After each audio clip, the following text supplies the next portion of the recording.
اگر حنیف قریشی صاحب مرکز صراط مستقیم میں جو ہے وہ تشریف نہیں لاتے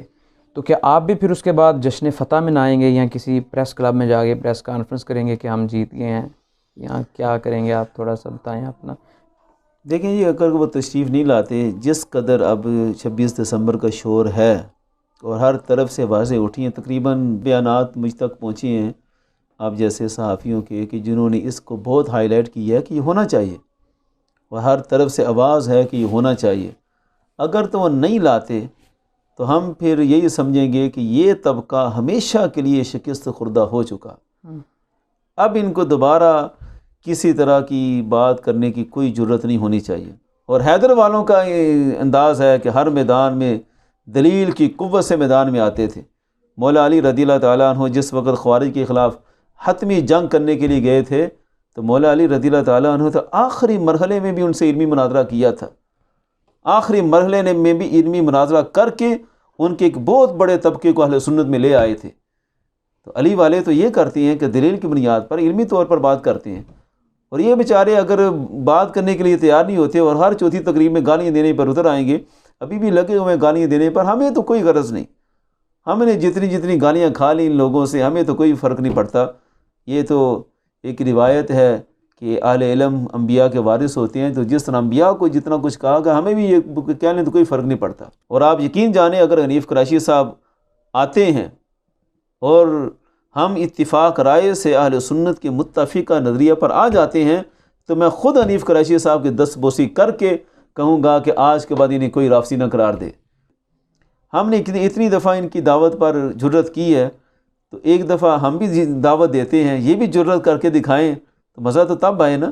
یہ مزہ تھا دل لگی میں کہ برابر آگ لگتی، نہ مجھے قرار ہوتا نہ تجھے قرار ہوتا، کہ ان کو بھی تو کبھی قرار نہ آئے، یہ بھی تو کبھی بے قرار ہو کر آئیں ہماری طرف۔ باقی رہا کہ کوئی تھریڈ ایسا مسئلہ تو آن دی ریکارڈ ہم نے اپنا بیان پیش کیا۔ آج بھی ہم کہتے ہیں کہ اگر ان کو ایک خراش تک بھی آتی ہے تو ہم اپنے آپ پر سزائے موت کو بھی نافذ کرنے کے لیے تیار ہیں، ان کو کچھ نہیں ہوگا۔ ہم کھلے دل سے کہتے ہیں کہ ہم مکمل ذمہ داری کے ساتھ ان کو بلاتے ہیں، ہم ہر طرح کی سزا کے حقدار ہوں گے اگر ان کے ساتھ کسی طرح کی بدتمیزی ہوگی،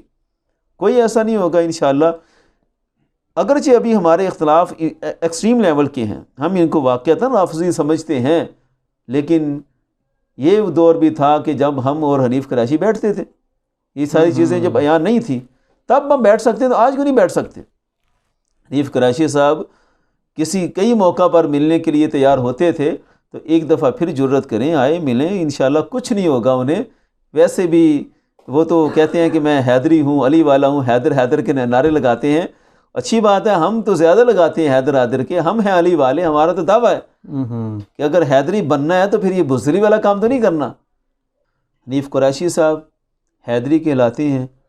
اتنی جرت تو دکھائیں کہ وہ آئیں اور بات چیت کرنے کے لیے تیار ہوں۔ یہ ہمیں جتنا بھی برا سمجھ لیں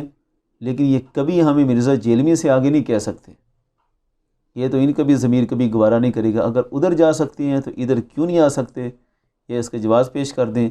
یا پھر اپنی شکست کا ہمیشہ کے لیے اعلان کر دیں اور ہمیشہ کے لیے خاموشی اختیار کر دیں کہ ہمارے بس میں نہیں ہے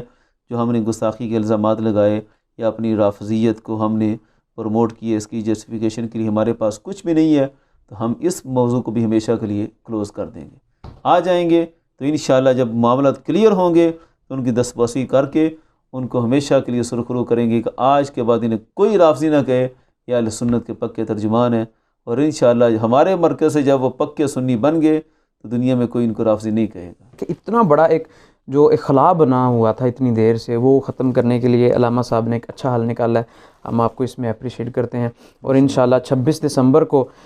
میری تو خواہش ہے مفتی صاحب تشریف لائیں، اویس ربانی صاحب بھی تشریف لائیں، میں بھی انشاءاللہ جو ہے وہ کوریج کے حوالہ سے اور آپ تک اس حوالہ سے